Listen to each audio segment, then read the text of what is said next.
나는 여행이 좋았다. 삶이 좋았다.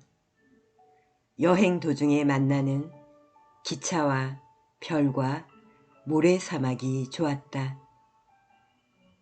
생은 어디에나 있었다. 나는 사람들이 켜놓은 불빛이 보기 좋았다. 내 정신은 여행길 위에서 망고 열매처럼 익어갔다. 그것이 내 생의 황금빛 시절이었다. 내게 진정한 행복의 척도를 가르쳐 주었다. 그것은 철학이나 종교적인 신념 같은 것이 아니었다. 신발을 신고 나서면 나는 언제나 그 순간에 그리고 그 장소에 존재할 수 있었다. 과거와 미래 그것들은 존재하지 않았다. 지금 여기에 살아 숨쉬는 것을 가슴 아프도록 받아들여야만 했다. 매 순간 춤추라. 그것이 여행이 내게 가르쳐준 생의 방식이었다. 바람을 춤추라. 온 존재로 매 순간을 느끼며 생을 춤추라. 자신이 내딛는 발걸음마다 춤을 추며 신에게로 가라. 학교는 내게 너무 작은 것들을 가르쳤다. 내가 다녀야 할 학교는 세상 다른 곳에 있었다. 교실은 다른 장소에 있었다. 보리수 나무 밑이 그곳이고 기차역이 그곳이고 북적대는 신정과 사원이 그곳이었다. 사기꾼과 성자와 거린 그리고 동료 여행자들이 나의 스승이었다. 그들이 나는 좋았다. 때로 삶으로부터 벗어나 또 다른 세상을 경험하는 것. 그것이 내게는 명상이고 수행이었다. 여행을 떠날 때는 따로 책을 들고 갈 필요가 없었다.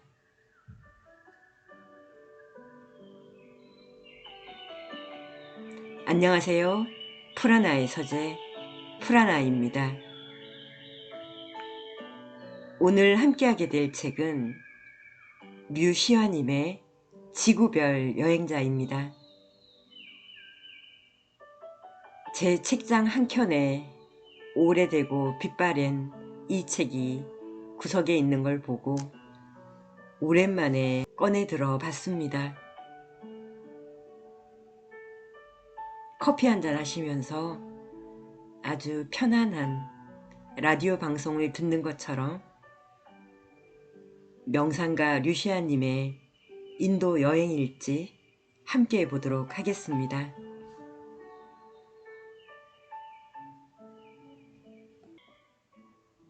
신은 어디에 있는가? 동인도 비하르 주에 있는 요가 학교에 다녀오는 길이었다. 기차가 역을 출발하고 반시간도 채 안 돼 백불뚝이 검표원이 나타났다. 그는 좌중을 제압하려는 듯 복도에서 걸구치는 가짜 시계 파는 청년을 떠다민 뒤 기세등등하게 소리쳤다. 다들 표를 보여주시오. 어수선하기 짝이 없던 승객들은 보따리 속에 감춰둔 표를 찾느라 더욱 부선해지고 표 없이 탄 아줌마는 그 틈을 타 분홍색 사리로 얼굴을 가리고 나는 듯이 뒷칸으로 피신했다. 축제 시즌이 코앞에 다가오자 한 푼 얻어볼까 하고 탔던 거린들도 아연 긴장했다. 검은색 카이제로 수염을 하고 코와 볼 사이에 콩알만한 사마귀가 있는 그 검표원은 잔뜩 거만한 태도로 승객들이 내미는 표에 검은 볼펜을 찍찍 그어댔다. 그러고는 중간쯤에 앉은 늙은 사두에게도 어김없이 표를 요구했다.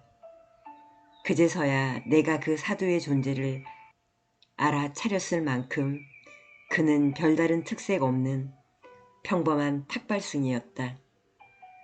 색바랜 옷에 지저분한 장발머리를 머리 꼭지에 둘둘 말아 올린 그는 나무의 자리에 엉덩이만 겨우 걸치고 앉아 있었다. 영국이 인도 땅에 철도를 건설한 이후 10정거장 정도는 그냥 올라타 은근슬쩍 남의 자리에 끼어 앉는 것이 인도인들의 전통이자 지나친 미덕이었다. 3명씩 앉은 자리에 대 6명씩 좁혀 앉는 것은 예사였다. 하지만 이제는 철도 행정이 날로 엄격해졌고 표 없이 탔다가 걸리면 그 자리에서 철창행이었다. 보나마나 무임승차를 한 게 분명한 그 빈털터리 사두는 검표원의 거듭되는 요구에도 묵묵부답 눈을 감고 명상하는 자세였다. 신이 눈앞에 나타나기 전에는 결코 명상을 방해받지 않겠다는 결연한 모습이었다. 그렇다고 그냥 넘어갈 검표원이 아니었다. 그는 인도인이면서도 수도승에 대한 존경이 눈꽃만큼도 없어 보였다. 오히려 인도는 사두들의 나라라고 외치며 문정걸식 돌아다니는 이 소똥 묻은 당랑승들을 멸시하는 눈초리가 역력했다. 그는 손바닥으로 사두의 어깨를 치며 재차 표를 연구했다. 바바지, 어서 표를 보여주시오.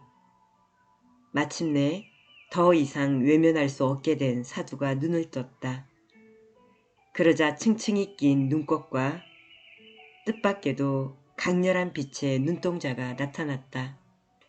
그는 검표원을 보며 말했다. 무슨 표를 보여달라는 말인가? 난 수십 년을 이렇게 자유롭게 돌아다녔는데. 사두의 범상치 않은 눈빛에 약간 움찔한 검표원은 일부러 더 배를 내밀며 말했다. 기차표 말이오. 기차를 타려면 표를 사야 할 것 아니오? 어서 표를 보여주시오. 표가 없으면 다음 역에서 당장 내려야만 할 것이오. 사두 역시 조금도 물러서지 않았다. 우리 같은 수행자들은 돈을 몸에 지니고 다닐 수 없게 되어 있다는 걸 모른단 말인가? 진리를 추구하기 때문에 우린 사람들의 적선에 의지해야만 살아간다네. 그런 두 사람을 바라보고 있던 나는 순간 마음이 슬퍼졌다. 영적인 나라 인도에서 고작 기차표 한 장을 두고 수행승과 검표원이 옥신각신 다투고 있었다. 불과 며칠 전 나는 요가 학교에서 이렇게 배웠었다. 세상 속에 살라. 하지만 세상에 속하진 말라. 그러나 그것은 말처럼 쉬운 일이 아니었다. 인도라고 해도 어딜 가나 집착과 슬픔이 지배하고 있었다. 이런 나라에 진리를 찾아 떠나온 내가 어리석게만 느껴졌다. 검표원은 여전히 카이제로 코수염을 실룩거리며 사두에게 으름장을 놓았다. 수행자든 시바신이든 표 없이 기차를 타는 건 법으로 금지되어 있어. 보아하니 표가 없는 모양인데 어서 일어나시오. 그는 늙은 사두를 당장 어디론가 끌고 가 봉변을 줄 태세였다. 주위 사람들은 그의 위압적인 태도에 눌려 아무 말도 못하고 있었다. 이때쯤 나는 내가 나서야만 하는 게 아닌가 하는 생각이 들었다. 무임승차는 위법이지만 그렇다고 해서 진리를 추구하기 위해 속세를 떠난 사람을 거린 취급해서는 안 되는 일이었다. 내가 벌떡 일어나 검표원에게 돈을 집어던지며 그 사두를 그냥 내버려 두라고 소리칠까 말까 하고 생각하고 있을 때 검표원이 문득 비아냥거리는 투로 사두에게 물었다. 도대체 당신들은 왜 이렇게 돌아다니는 거요? 진리를 추구한다면 히말리아 동굴 속에나 앉아 있으면 될 것 아니요? 사두가 당당하게 말했다. 우리는 신을 찾아 돌아다닌다네. 그러자 검표원은 또다시 코옆에 난 사마귀를 힐룩거리며 반박했다. 당신들은 항상 신은 모든 곳에 있다고 주장하지 않소. 그런데 또 어디로 신을 찾아 다닌단 말이오. 사두가 얼른 맞받아쳤다. 모든 곳에 신이 존재한다는 걸 확인하기 위해 모든 곳을 돌아다니는 중이지. 달리는 2등 열차 안에서 난데없이 사두대 검표원의 설전이 벌어지고 있었다. 내가 끼어들지 않는 것이 천만다행이라는 생각이 들었다. 결코 만만치 않은 떠돌이 수도승과 검표원이었다. 검표원은 승객들의 표를 검사해야 한다는 자신의 본분도 잊은 채 사두와의 논쟁에 열중하고 있었다. 그가 핏발선 부리부리한 눈을 굴리며 말했다. 그럼 당신은 이 기차 안에서도 신을 발견할 수가 있어?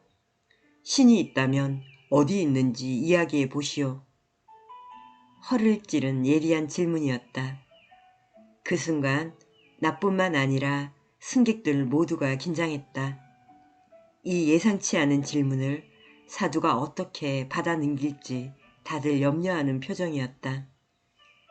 가난한 사두는 천천히 고개를 들어 자기 앞에 서 있는 불뚝이 검표원을 바라보았다. 그러고는 시선을 돌려 옆에 앉은 신혼부부와 맞은편에 시크교도 청년, 때마침 지나가는 짜입하는 소녀, 그 건너편에 앉은 서류 가방 든 신사를 쳐다보았다. 그리고 그 신사의 맞은편에 앉은 검은 선글라스에 장발머리를 한 외국인 여행자에게도 잠시 시선이 머물렀다. 그러나 사이 검표원은 더욱 의기양양해져서 손가락으로 자기 콧수염을 잡아당기며 호통쳤다. 모든 곳에 신이 있다면 당연히 이 기차 안에서도 신을 발견할 수 있어야 할 것 아니오. 허풍만 떨지 말고 어서 증거를 대보시오. 그러면서 그는 두 손을 허리에 갖다 대고 사두 앞에 떡하니 버티고 서서 거만한 시선을 내리 깔았다. 그런 다음 궁지에 몰린 엉터리 사두를 보라는 듯 승객들을 휘 둘러보았다. 이윽고 사두가 입을 열었다. 그렇소. 난 이 기차 안에서도 신을 발견할 수가 있어. 검표원은 다시금 무시하는 투로 윽박질렀다. 그 신이 어디에 있다는 거요? 빨리 말해보시오. 사두는 천천히 고개를 돌려 불타는 듯한 강렬한 시선으로 자기 앞에 서 있는 검표원의 얼굴을 바라보았다. 그리고는 이내 평화로운 목소리로 말했다. 신은 지금 내 앞에 서서 나와 함께 이야기를 하고 있어. 난 내 두 눈으로 똑똑히 보고 있어. 신이 내 앞에 서 있다는 것을. 당신은 지금 내게 표를 요구하고 있지만 난 당신 안에서 신을 발견하고 있어. 그것은 조금도 의심할 수 없는 사실이요. 그 순간이었다. 검표원의 태도에는 큰 변화가 일었다. 그것은 무엇으로도 설명하기 어려운 일이었다. 사두의 말솜씨가 아니라 자신을 바라보는 강렬한 눈빛이 그를 변화시켰는지도 모른다. 아니면 사두의 목소리에 담긴 평화로움과 진실성이 그의 내면에 어떤 불꽃을 일으켰을지도. 어쩌면 검표원은 갑자기 어떤 것을 느낀 듯했다. 그것은 작은 깨달음이자 큰 변화였다. 공손히 태도가 바뀐 검표원은 조금 전까지의 거친 행동을 버리고 무릎을 약간 굽혀 사도의 다리에 두 손을 갖다 댔다. 영적인 스승에게 존경심을 표하는 인도의 오랜 예법이었다. 그러고는 부산하게 나머지 승객들의 표를 검사하며 다음 칸으로 옮겨갔다.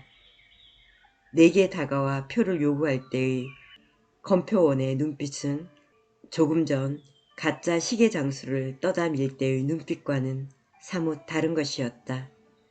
약간 물기에 젖어 있었고 부드럽고 평화로운 빛이 검은 동자 주위에 감돌고 있었다. 그리고 그 눈을 바라보는 나 역시 그 온화한 빛에 전념이 되는 기분이었다. 무임승차한 사두는 눈을 감고 다시 명상에 잠기고 승객들도 덩달아 실눈을 뜨고 흔들리는 기차 안에서 자기 속에 신을 찾는 모습들이었다. 눈치 없는 짜이 파는 소녀만이 어서 짜이를 마시라고 고래고래 소리를 지르고 있을 뿐이었다. 인간 존재의 완성을 이룬 자, 깨달음을 얻는 자는 누구인가? 그는 천한 사람이든 귀한 사람이든 부자든 가난한 자든 선한 자든 또 악한 자든 모든 인간 존재에게서 신을 발견하는 자라고 비하르 요가 학교의 창시자 소아미 사티아난다는 말했다. 신은 어디에 있는가 편이었습니다. 우리가 이렇게 대단한 구루나 수행자가 아니더라도 내 마음에 한 번의 선함과 올바른 빛을 내뿜겠다고 선언하는 순간 주변의 에너지장도 바뀌고 우리의 일상이 좀 더 편안하고 아름답게 흘러가게 할 수 있습니다. 다음 주제는 망고 주스입니다. 우리는 누구나 여행자다. 우리 모두는 이 세상에 여행을 온 것이다. 더 배우고, 더 경험하고, 더 성장하기 위해 이 여행을 마치고 떠나갈 때 나는 신 앞에 서서 이것 하나만은 말할 수 있다. 나는 여행자라는 사실을 잊지 않았노라고. 그래서 늘 길 위에 서 있고자 노력했노라고. 내 배움은 학교가 아니라 길에서 얻어진 것이라고. 차창 밖으로 온통 오렌지빛 태양이 쏟아지는 북인도 들판을 지나 기차가 렁라우 북원의 역에 섰을 때 나는 갑자기 망고 주스가 마시고 싶어졌다. 하지만 역 구내 어디를 둘러봐도 콜라와 한타만 있을 뿐 내가 원하는 망고 주스가 없었다. 그래서 나는 기차가 잠시 정차한 틈을 타 옆 사람에게 배낭을 맡기고 재빨리 역 밖으로 망고 주스를 사러 나갔다. 인도에선 계속해서 무언가를 마셔야만 한다. 그것이 인도 여행에서 지켜야 할 수칙 중 하나다. 그렇지 않으면 태양열에 몸의 수분을 빼앗겨 탈수증에 걸리거나 심하면 영혼까지 메말라 버리기 십상이다. 처음 인도 여행을 할 때 사흘 동안 아무것도 마시지 않고 기차 여행을 한 결과 나는 나무랄 데 없는 고행 수도승이 되어 있었다. 역 앞에 한 가게로 뛰어갔을 때 진열장에 망고 주스 몇 개가 나란히 포개져 있는 것이 눈에 띄었다. 나는 서둘러 안으로 들어갔다. 가게 안에선 한 남자가 가게 주인에게 뭐라고 열번을 토하고 있었다.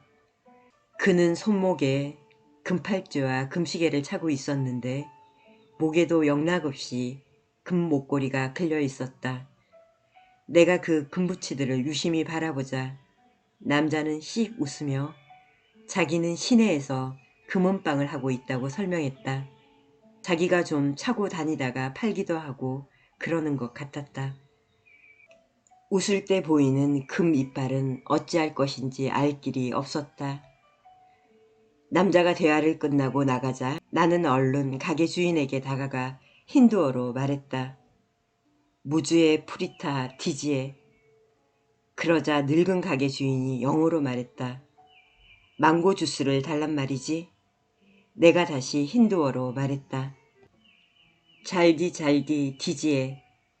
그가 다시 영어로 대꾸했다. 빨리 달란 말이지. 노인은 자리에서 일어나 허리에 걸치고 있는 흰색 도티를 느릿느릿 고쳐 입었다. 그런 다음 거의 시속 10km의 속도로 천천히 망고 주스를 향해 다가가기 시작하는 것이다. 이런 식으로 꿈을 대다간 기차를 놓칠 염려가 컸다. 기차뿐만 아니라 기차에 두고 온 배낭까지 몽땅 잃어버릴 판이었다. 그 금붙이 남자 때문에도 몇 분을 지체했었다. 나는 속이 타서 다시금 서툰 힌두어로 노인을 재촉했다. 바바지, 잘디, 잘디, 데루오 가이하이. 노인은 속도를 낼 생각은 하지 않고 뚝딱거리는 인도식 영어로 맞받아쳤다. 시간이 없으니까 서두르란 말이지. 그리고 나서 그는 말했다. 서둘러서 얻을 건 아무것도 없어. 서두르다간 오히려 잃기 마련이야. 그렇게 훈계를 한 뒤 노인은 더욱더 느린 동작으로 진열장을 향해 다가갔다. 그렇다고 다 늙은 사람을 뒤에서 떠담일 수도 없는 노릇이었다. 나는 연신 기차역을 돌아보며 초조하게 기다렸다. 드디어 진열장 유리문이 힘겹게 열리고 마치 아잔타 석굴에서 발견한 것처럼 먼지가 수북히 쌓인 망고 주스 5개가 꺼내지기까지 한참의 세월이 걸렸다. 그리고 그것이 다시 까만 비닐봉지에 담기기까지는 좋기 100년은 더 걸렸다. 나는 너무도 초조한 나머지 소변이 다 마려울 지경이었다. 노인의 손에서 망고 주스 봉지를 거의 빼앗다시피 하고서 나는 서둘러 돈을 건넸다. 잔돈을 준비하지 않은 것이 그날의 가장 큰 실수였다. 노인은 내가 준비한 100루피짜리 지폐를 마치 위조 지폐라도 되는 양 한참을 이리 뒤집고 보고 저리 뒤집어 본 뒤 돈을 이마에 갖다 대고 시바신께 기도까지 올리는 것이었다. 그런 다음 돈통을 열어 잔뜩 뜸을 들이며 때 묻은 동전들을 하나씩 카운터에 놓기 시작했다. 1루피짜리, 2루피짜리, 심지어 잘 쓰지도 않는 10파이샤와 50파이샤. 어찌나 주의 깊게 동전들을 선택해 꺼내놓든지 그 사이에 인더스 강에서 2~3개의 문명이 발생하고도 남을 시간이 흘렀다. 마침내 노인이 거스름돈을 다 꺼내놓았을 때 기차가 꽝 하고 기적을 울렸다. 더 이상 지체할 수 없게 된 나는 재빨리 카운터의 동전들을 손바닥에 쓸어 담았다. 그러다가 그만 동전 몇 개가 바닥에 떨어지고 말았다. 내가 얼른 허리를 굽혀 팔랑개비를 도는 동전들을 주워 모으자 노인이 느린 어조로 일침을 가했다. 서둘러서 되는 건 아무것도 없다고. 내가 방금 전에 말했지? 서두르다간 오히려 잃기 십상이야. 노인이 뭐라고 떠들듯 나는 불이 나게 동전들을 주워 들고 날쌘 도리처럼 기차를 향해 뛰어갔다. 구름다리를 건너 내가 헐레벌떡 자리에 돌아온 뒤에도 기차는 헛기적만 울려댈 뿐 도무지 떠날 생각을 하지 않았다. 인도의 기차답게 서두를 게 하나도 없다는 시기였다. 무사히 기차에 올라탔다는 안도감과 함께 왠지 모를 허무감이 가슴 밑바닥에서 밀려왔다. 때로 예기치 않게 찾아오는 이 허무감은 도대체 어디에서 오는 걸까?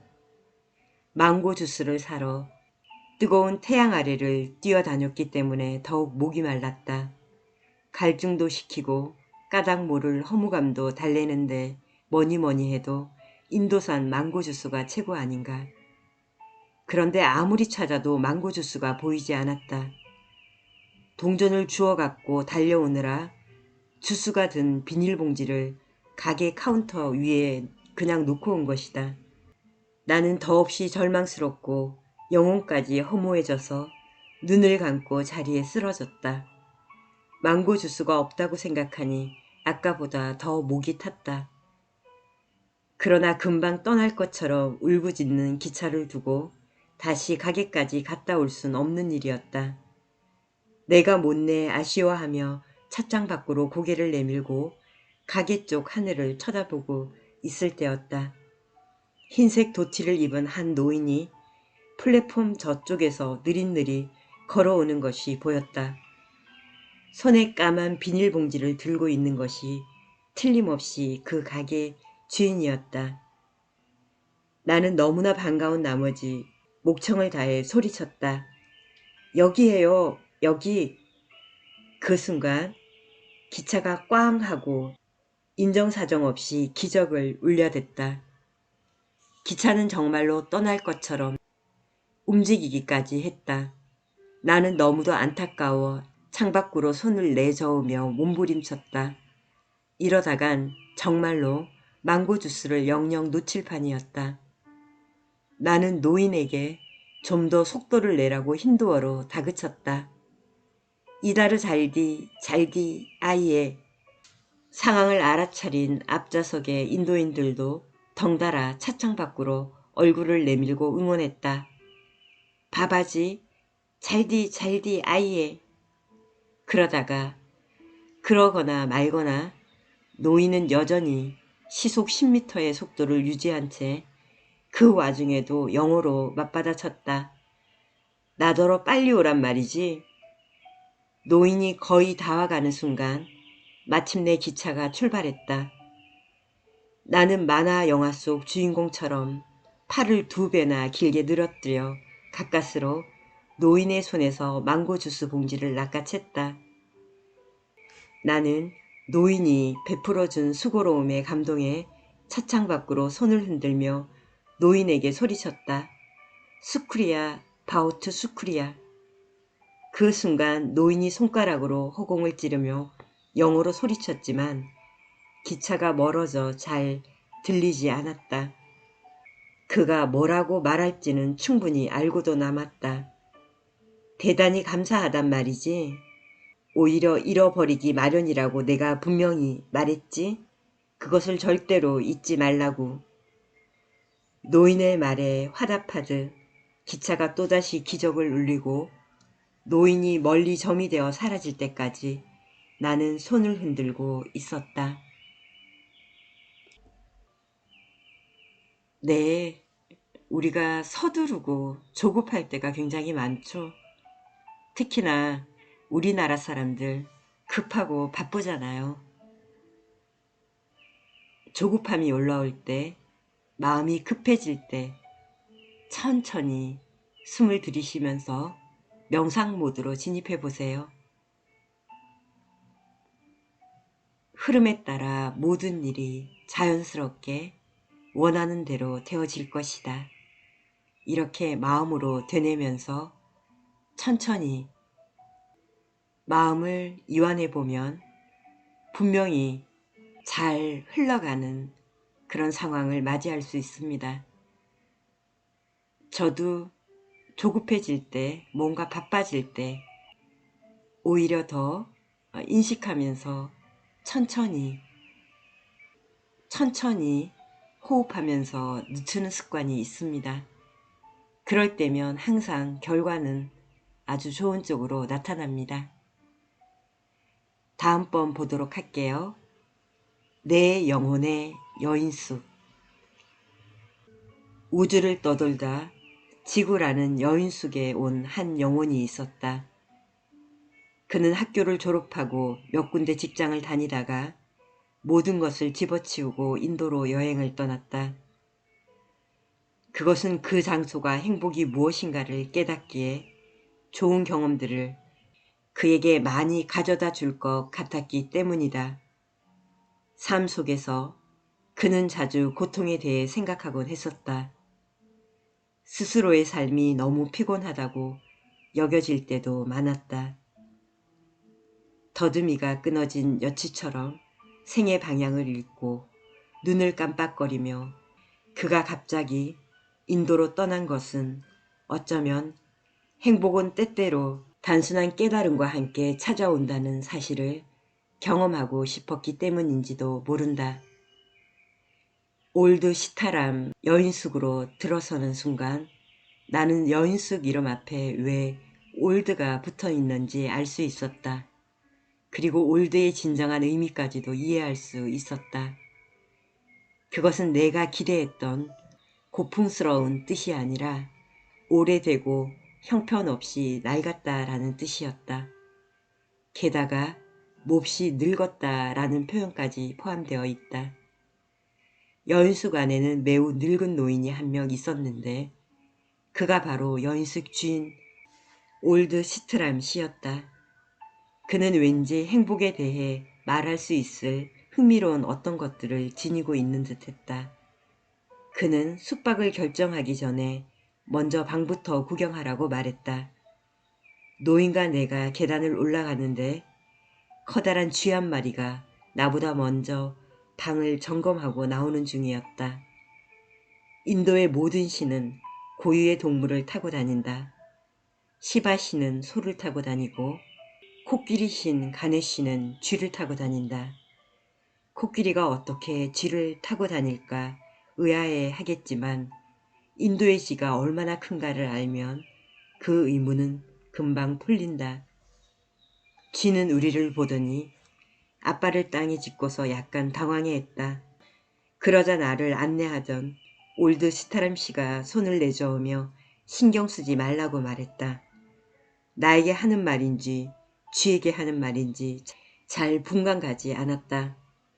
그가 왜 그토록 당당하게 방부터 먼저 구경하라고 큰 소리를 쳤는지 나는 지금도 이해가지 않는다. 누가 봐도 지저분하고 누추하기 짝이 없는 방이었다.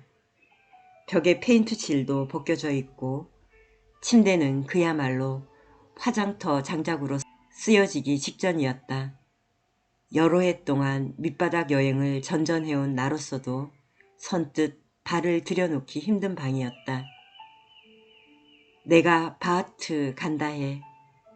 너무 더러워요 라고 말하자 주인은 또다시 네버마인드 신경 쓰지 말라 하고 손을 내저었다. 나만 신경 쓰지 않으면 전혀 아무 문제가 없다는 식이었다.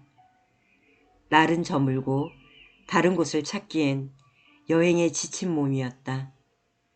아무래도 방값을 다 내는 게 억울해 깎아달라고 요구하자 올드 시트람 씨는 인도인답게 매우 독특한 주장을 폈다. 숙박비를 깎는다고 해서 방이 새 곳이 되는 건 아니잖소. 당신이 지금의 이 방에 만족하지 못한다면 아무리 방값을 깎는다 해도 완벽하게 만족하지 못할 것이요. 너무나 그럴듯한 논리에 나까지 덩달아 고개를 끄덕일 정도였다. 그는 볼펜을 세우며 자뭇 훈계하듯 말했다. 한 가지가 불만족스러우면 모든 것이 불만족스러운 법이요. 당신이 어느 한 가지에 만족할 수 있다면 당신은 모든 것에 만족할 수 있을 것이요. 다 늙어 앞니가 2개나 빠졌지만 입심 하나만은 당해낼 재간이 없는 노인이었다. 문제는 아무리 눈 씻고 둘러봐도 그 여인숙에는 만족할 만한 것이 한 가지도 없다는 것이었다. 무거운 배낭을 맨 채로 마냥 입씨름을 하고 있을 순 없는 일이어서 그날은 그냥 그곳에 짐을 풀기로 했다. 그러나 정말로 짐을 푼 건 아니었다. 방 안이 너무 더럽고 지저분해 도저히 배낭을 풀어둘 엄두가 나지 않았다. 나는 씻지도 않고 낡은 침대에 웅크려 새우잠을 잤다. 베개가 시멘트 자루처럼 딱딱해 날이 밝았을 때는 목이 뻣뻣이 굳어 있었다. 아침에 일어나 목 운동을 하자 뿌지직하고 목뼈에서 금 가는 소리가 났다. 인도의 여인숙들은 베개 속에 도대체 무엇을 집어넣길래 그토록 딱딱한지 알다가도 모를 일이었다. 세수를 하려고 배낭을 연 나는 너무 놀란 나머지 입이 다물어지지가 않았다. 밤사이에 누군가 배낭을 마구 들쑤셔 놓은 것이었다. 그 누군가는 다름 아닌 어제의 그 쥐였다. 나는 벌린 입을 하고 당장에 여인숙 주인에게 달려가 따졌다. 쥐는 배낭을 뚫고 스웨터에 구멍을 내고 비닐봉지에 든 비상식량을 모조리 먹어치웠다. 이상하게도 나는 꿈속에서 밤새 톱질을 하고 있었는데 알고 보니 그것은 쥐가 배낭을 갉아대는 소리였던 것이다. 정말 신이 타고 다닐 만큼 강력한 힘을 가진 쥐였다. 하지만 더 강력한 건 올드 시타람 씨의 입심이었다. 내가 볼멘 소리로 항의하자 그는 나를 돌아보지도 않은 채 경건한 태도로 카운터 위에 코끼리 신상에 대고 연기자욱한 향을 피워대며 말했다. 신이 준 성스러운 아침을 불평으로 시작하지 마시오. 그 대신 기도와 명상으로 하루를 시작하시오. 이미 일어난 일에 대해 불평을 한다고 해서 무엇을 얻을 수가 있겠소. 당신이 할 일은 그곳으로부터 뭔가를 배우는 일이오. 쥐구멍이 난 배낭으로부터 무엇을 배우라는 건지 이해가 가지 않았다. 마치 인도 설화에나 나옴직한 여인숙 주인과 입이 뾰족한 세앙지였다. 나는 일부러 입을 삐뚤게 하고서 말했다. 이제 보니 이 여인숙의 스승은 스리 세앙지 난다였군요. 그걸 미처 몰랐소이다. 올드 시트람 씨는 내가 비꼬는 걸 아는지 모르는지 난데없이 마하트마 간디의 말을 인용하고 나섰다. 어제 죽은 것처럼 오늘을 살고 영원히 살 것처럼 배우라는 말이 있지 않소. 배낭에 난 쥐구멍을 간디의 명언으로 때우려는 수작이 역력했다. 이제 보니 그는 얼굴 생김새까지도 간디를 닮아 있었다. 결국 나는 본전도 못 찾고 아침도 걸은 채 바늘귀와 씨름하며 배낭과 스웨터를 꿰매야만 했다. 스웨터는 올이 풀려 꿰맬수록 구멍이 더 커지는 느낌이었다. 바느질을 하면서 아무리 생각해도 이 일로 내가 배울 점이란 이런 말도 안 되는 여인숙을 하루 빨리 떠나야 한다는 것이었다. 바느질을 끝낸 뒤 나는 어지러운 영혼을 위로할 겸 근처 힌두 사원을 찾았다. 눈빛이 매서운 문지기가 내가 힌두 교인이 아니라는 이유로 단호하게 입장을 거절했다. 하는 수 없이 10루피짜리 종이돈을 네 겹으로 접어 뇌물로 바치자 문지기의 눈빛이 사랑이 넘치고 단호한 빗장도 금방 풀렸다. 그런데 가죽으로 만들었다는 이유로 신발과 함께 허리띠를 문 밖에 벗어두고 들어가야만 한다는 것이다. 사원 안을 기웃거리는 동안 바지가 자꾸만 흘러내려 신에게 제대로 경배조차 할 수가 없었다. 엉거주춤 사원 구경을 마치고 여인숙으로 돌아온 나는 날이 더워 방 옮기는 일은 엄두도 못 내고 곧바로 공동 세면장으로 향했다. 그런데 세면장의 샤워 꼭지가 어찌된 영문인지 한 바퀴 비틀어져 천장을 향하고 있었다. 그래서 물을 틀면 일단 물이 천장을 타고 1미터쯤 흐르다가 아래로 떨어졌다. 결국 샤워 꼭지 밑이 아닌 엉뚱한 곳에서 샤워를 해야만 하는 웃지 못할 상황이 벌어졌다. 천장에서 흘러내린 깨름직한 물로 머리도 감고 빨래도 한 뒤 나는 여인숙 주인에게 투덜거렸다. 이건 말도 안 되는 일이에요. 인도 감옥이라고 해도 여기보단 낫겠어요. 아니나 다를까 옥상의 긴 꼬리 원숭이를 노려보며 올드시타람 옹께서 한 말씀 하셨다. 당신이 이미 갖고 있는 것에 대해 만족하지 않는다면 황금으로 만든 샤오꼭지를 갖는다 해도 당신은 결코 만족하지 못할 것이요. 나는 인도의 소처럼 혀를 내두르며 방 안으로 들어갔다. 문제는 그것으로 끝나지 않았다. 옥상에 빨아늘은 내 티셔츠를 누가 훔쳐간 것이다. 여인숙 종업원은 원숭이 짓이 틀림없다고 주장했지만 내가 보기엔 원숭이처럼 생긴 그 종업원의 지심이 틀림없었다. 몇 년 동안 인도 여행할 때마다 입고 다닌 소중한 티셔츠를 잃어버린 나는 화가 나서 종업원을 윽박질렀다. 앞가슴에 지혜의 눈이 그려진 낡았지만 소중한 티셔츠였다. 내가 종업원과 이마를 맞대고 노려보고 있을 때 카운터에 앉아있던 올드 시트람 씨가 내게 물었다. 당신의 행복의 비밀이 무엇인지 아시오? 내가 말꼬투리를 잡히지 않으려고 입을 다물고 있자 그가 스스로 묻고 스스로 대답했다. 행복의 비밀은 당신이 무엇을 잃었는가가 아니라 무엇을 얻었는가를 기억하는 데 있소. 당신이 얻은 것이 이런 것보다 훨씬 많다는 걸 기억하는 일이요. 그는 지금 내게 아끼는 티셔츠를 잃긴 했지만 내 자신이 이미 행복하다는 사실을 기억하는 것이야말로 행복의 비결이라고 말하고 있었다. 그리고 보니 그는 단순한 소똥 철학자나 궤변론자가 아니었다.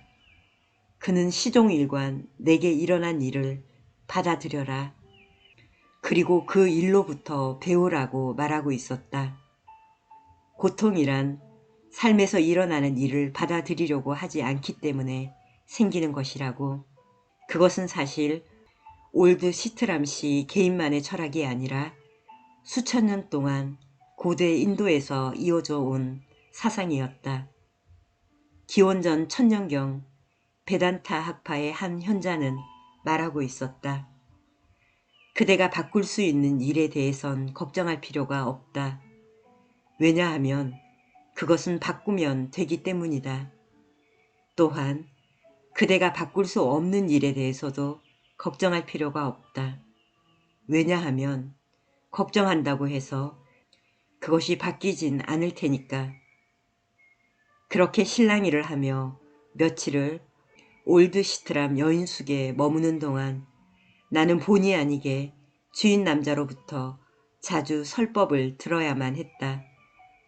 하루는 내가 도저히 참지 못하고 주방의 더러운 위생 상태에 대해 불평을 터뜨리자 그가 말했다.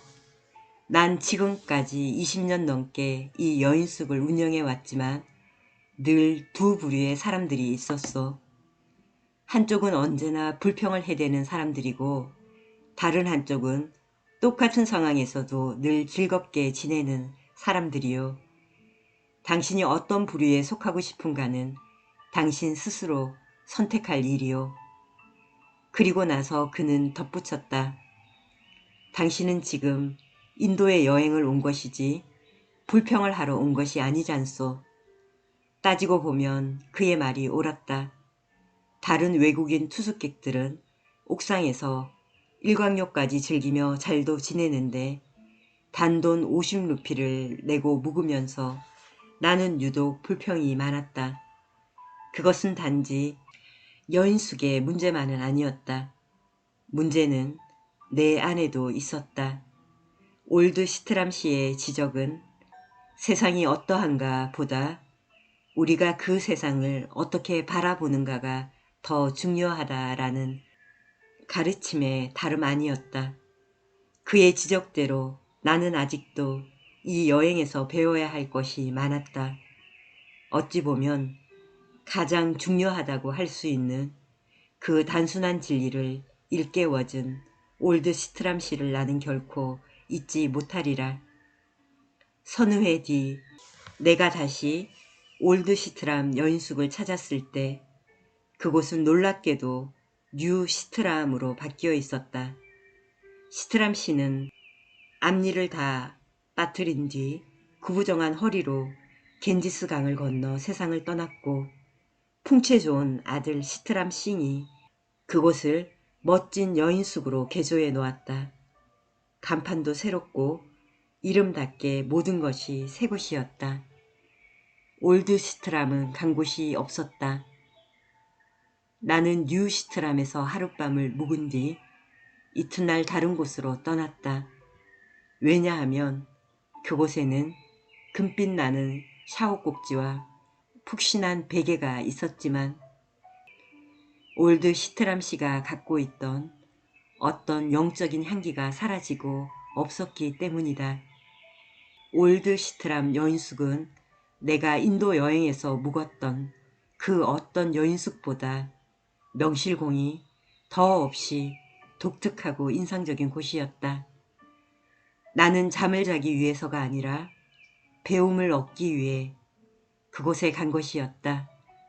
그리고 이 지구라는 여인숙 역시 나는 불평을 하기 위해서가 아니라 배움을 얻기 위해 여행을 온 것이다. 지금은 사라지고 없는 올드 시트람 여인숙에서 내가 배운 것이 바로 그것이다.